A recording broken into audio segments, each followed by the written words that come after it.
Uno no está preparado para esto. La realidad es que uno te enseñan en la facultad un montón de cosas, en lo que es una pandemia, vos lo lees, pero no te lo ves venir de frente.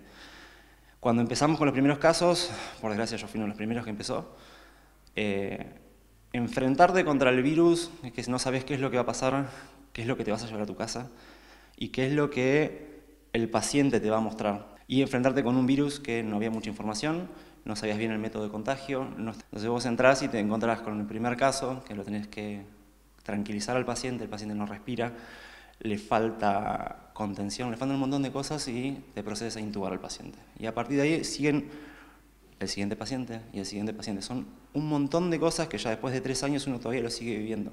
En una guardia, hacíamos guardias de 24 horas, yo hacía específicamente los lunes en el Hospital Zonal, y una vez tuve que hacer los 9 certificados de función correspondientes a los 9 pacientes que habían muerto por COVID.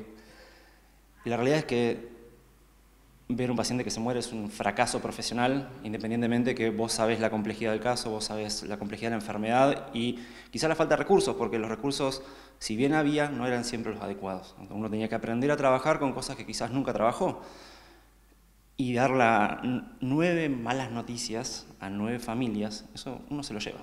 El primer paciente fue un taxista, justo fue un lunes, nos tocó ir a verlo a nosotros, lo recibimos en la guardia.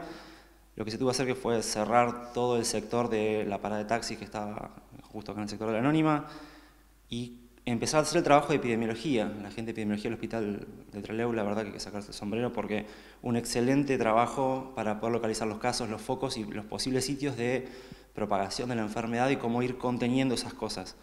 Entonces, el primer caso estuvo contenido, se pudo intubar, se pudo poner en terapia intensiva, que la realidad que el trabajo de los terapistas fue excelente. Si aparece otro brote y si aparece otra cosa, la realidad es que deberíamos estar mucho mejor preparados, tendría que haber un plan de contingencia que nos permita trabajar de una forma más ordenada y más adecuada como para que no haya tantas víctimas y que haya dar tantas malas noticias.